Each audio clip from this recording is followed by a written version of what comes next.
It doesn't happen all the time, but when facts turn out to be stranger than fiction, it can draw someone in unlike anything else. A good mystery is tough to beat, but for the families and cold case investigators still working to find justice and resolution years, sometimes decades after a crime, a mystery can change their entire life. KOIN 6 Unsolved is taking a look at least 6 old cold cases with ties to Oregon and Washington that still have investigators searching for pretty much anything. The year was 1970, the crime, a brutal double murder in a small Oregon town. Now cold case detectives are intensifying their investigation, and one of the state's oldest cases, they still think there's a resolution to be had in the killing of Julie and Terry Dade. Time moves at its own pace here. Junction City isn't a big community, but it is close-knit.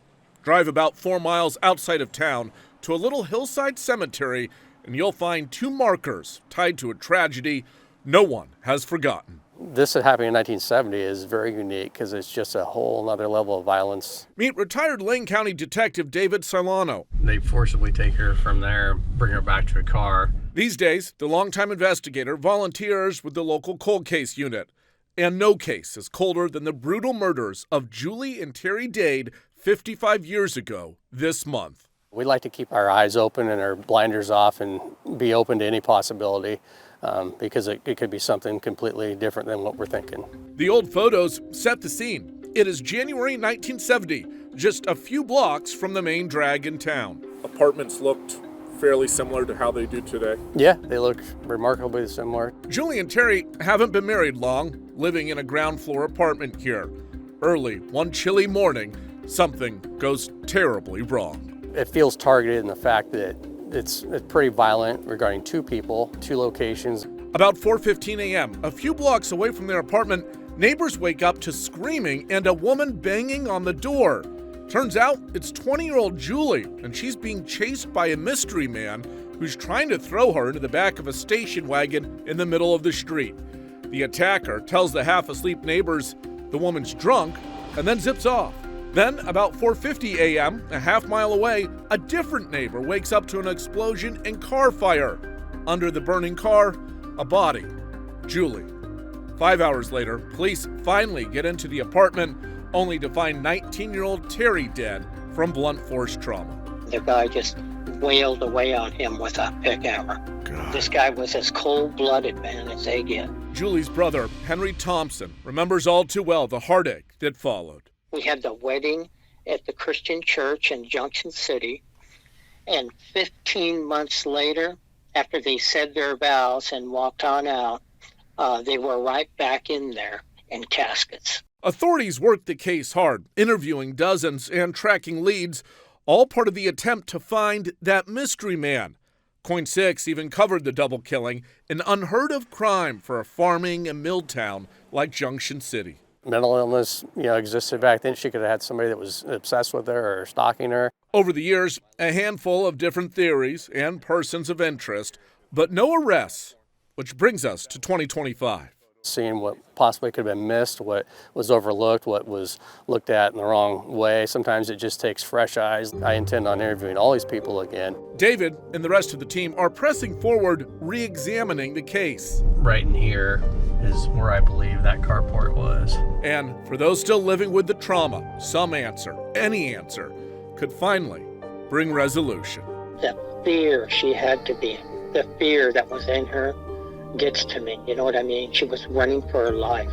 Yeah. It just gets to me, and I want her to know that I will never forget her. Now, the family has a pretty firm belief that they know at least one of the people involved, but they won't discuss that publicly. Authorities admit it's possible more than one person was involved, and of course, they urge anyone with any information to come forward. Our next story is a mystery stretching back 2 decades. What happened to Glenn Penny, and did a 7-figure potential payout lead to his disappearance? We're talking about an era before smartphones or Ring cameras. Basically, it was far easier to get away with murder if there was a serious inheritance on the line. To get access deep within the Polk County Sheriff's Office is rare, especially from a team trying to solve a $1 million riddle.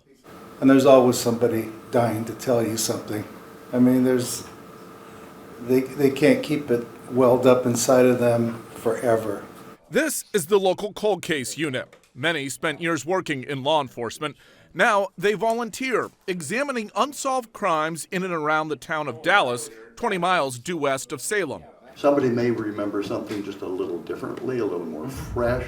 But it is one disappearance, a suspected murder, that is the focus this Wednesday. Finding Glenn's body, that opens up a whole new avenue. The Glenn is this man, Glenn Penny, an electrician who vanished from his rural property 20 years ago. His truck was packed, his suitcase was packed, and he's just gone. See, at age 56, Glenn was set to drive down I-5 all the way to Oakland, California for a final probate hearing where detectives say he was due to inherit the vast majority of his father's estate worth well over $1 million.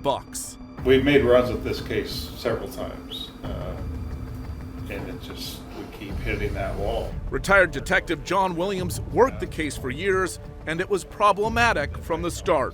They quickly ruled out Glenn left on his own. I mean, who walks away from $1 million+? The last place Glenn was spotted, his old property, was already a cluttered mess. You had to walk through the paths of stuff that were ceiling high, like stuff everywhere, and so you had to kind of wind around to get through the house. And the few neighbors never saw anything suspicious.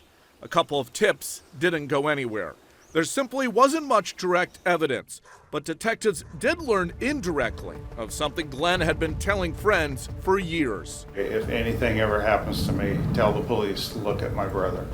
The Penny family dynamic was complicated. Vanishes without a trace. Tonight we're talking to the one person who... In 2012, KOIN first profiled the case, zeroing in on a possible family connection and fight over money. No, it had nothing to do with anything to do with these disappearances. That is the voice of Glenn's brother, Dale, who insisted back then during a phone interview he knew nothing. In a series of emails with me, Dale declined a Zoom interview and said, "This is going nowhere. People talk. I pass it on to the police." There was never enough firm evidence for an arrest. If Glenn vanished today, probably a different story. Dash cams in cars, you would have traffic cams, you would have more cell phone records of everyone involved. Without any of that, and as the 20-year mark nears, law enforcement says there are people still in Oregon who likely know something. You know, there is something about that case that I've been thinking about for the last 20 years, and maybe it's time for me to at least share that. It could help shut the book on one of the most intriguing mysteries in the state. So what happened to all the money? Well, over the years, attorney and probate fees ate up some of it. And some of the value of the estate was tied to real estate. Those holdings fell into disrepair. There were also some valuable rare gold coins, most of which went missing, although court documents suggest Dale did get about $25,000 worth. Glenn's daughter eventually did end up getting a low six-figure payout as well.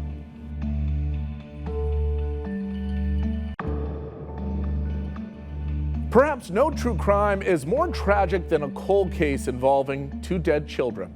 In Clackamas County, investigators are still working a bizarre double homicide and then disappearance from 50 years ago.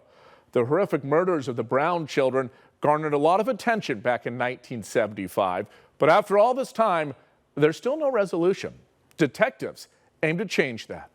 On a clear, crisp winter day, it is tough to find a spot in Oregon more stunning than Milo McIver State Park. And just maybe, it was this type of day 50 years ago when near the banks of the Clackamas River, a horror unfolded right here. We have no idea where she is. To their family and, for some kind of peace or closure or whatever, to find out exactly what happened. It's 1975 in Clackamas County. 5-year-old Jeffrey Brown and his 7-year-old sister Leslie are picked up by their mother, Lynn, for what is supposed to be a quick visit. See, she and Dad are split up, and he has custody of the kids. Cold case investigators say that February 22nd is the last time the children are seen alive and the last time Lynn is ever seen. She disappeared. Her car was there, everything in her car, her purse, her ID, over $300 in cash in her purse. The car, eventually found in the park, also contains a receipt for a handgun purchase. Found not far away, the bodies of little Jeffrey and Leslie, each shot 3 times. You never want to see anything like that. And for parents to have to go through the death of their children is just, I can't even imagine. Excuse me. When you wake up in the morning and you've forgotten overnight. 9 years ago, we talked to Lyman Brown, the children's father, and Lynn's ex. When she disappeared, everybody was on pins and needles for a year. You know, maybe she'd show up. She never did show. In the months and years since our KOIN 6 interview, and in the decades since the kids were killed, nothing firm pushed the case forward. We actually had a tip last week. Although the community has not forgotten, and Clackamas County's cold case unit is still working it. We collected DNA from her mother so she could be in a system, so if her remains are found at some point. One working hunch from detectives: after pulling the trigger, overcome with sudden grief and a history of mental illness, Lynn simply waded into the icy water and let nature take it from there. It was close to the Clackamas River and a really sort of rough area of the river, so she would have, disappeared pretty fast. But no body was ever found. No. Nope. The absence of a body, murder weapon, or any reliable info on Lynn's whereabouts means even today, this is an open and active case. Only when that changes will investigators finally feel like they've done their job when it comes to justice for a young brother and sister. The family deserves that. I mean, they went all these years not knowing what happened to those poor children. About 20 years ago, detectives formally got a grand jury indictment against Lynn Brown for murder. That warrant remains active. Tips are still welcome, and there's much more on that at KOIN.com. Brutal. That's how one investigator describes the murder of a Vancouver woman 2 decades ago. It's a crime that stunned the homeless community on both sides of the river. It is a busy area where the tracks start across I-5 in Vancouver. And 20 years ago, something horrible happened right here. A very personal attack on her, which caused her death. Brutal. Brutal, I would agree. The her is this woman, Lori Mahor Talib, who detectives say was going through a tough stretch. Between shelter life and pretty much just street life, she spent a lot of time in downtown Vancouver near the Share House.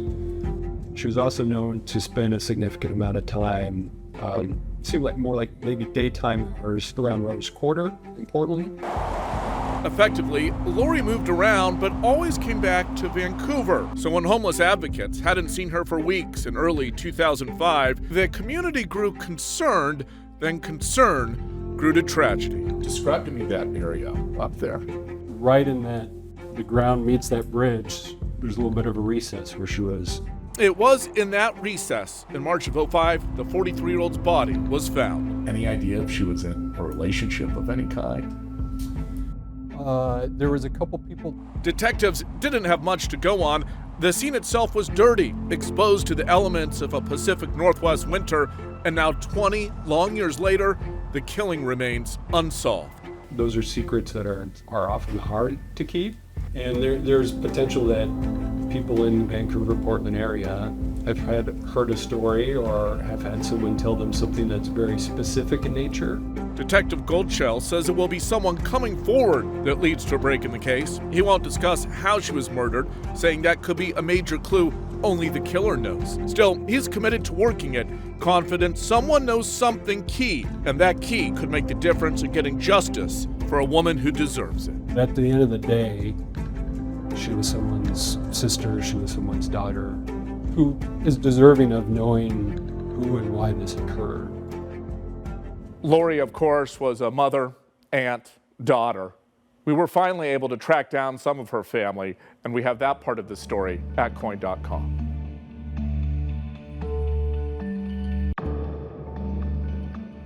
At any one time, Multnomah County Sheriff's detectives handle 40 to 50 cold cases. August marks another year past and one of the most mysterious, the murder of Army reservist Charlie Richards. The case from the early 90s stretched from Portland to the Sandy River Delta. What happened remains a giant question mark in 2025. 1,000 acres is a stretch of wooded riverfront filled with trails and nature. It looks much today like it did in 1992 when a bow hunter stumbled upon a young man's body. It's definitely a mystery. Multnomah County Detective Tamari Johnson and her colleagues are still at it. Some lab reports as well. Still trying to figure out who killed Charlie Richards and why.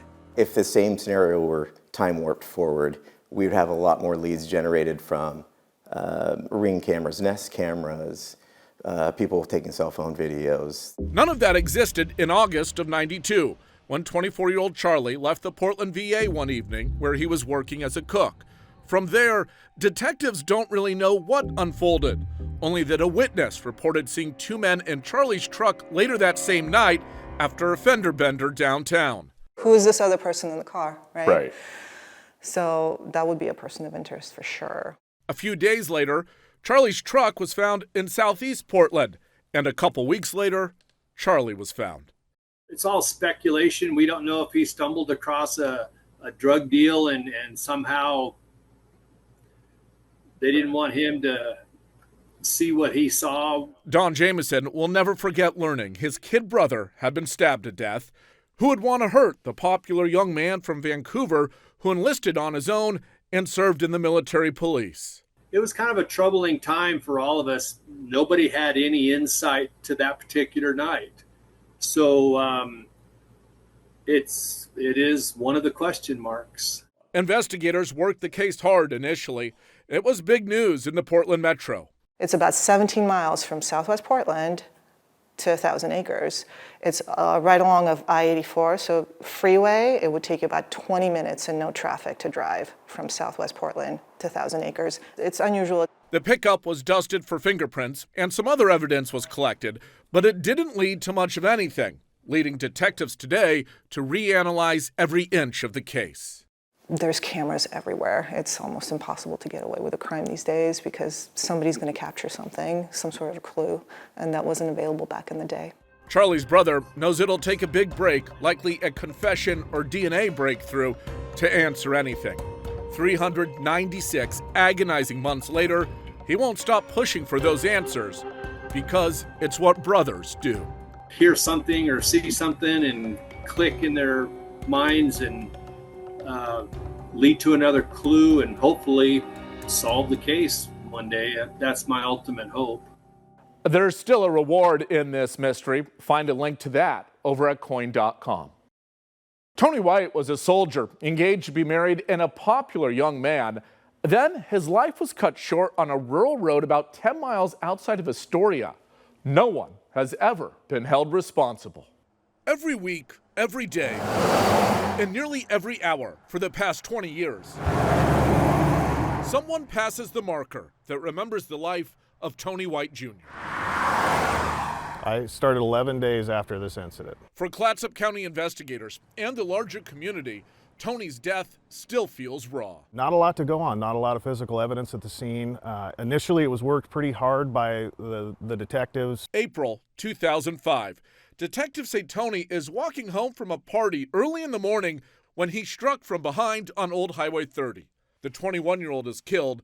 Evidence photos show his shoes still in the road.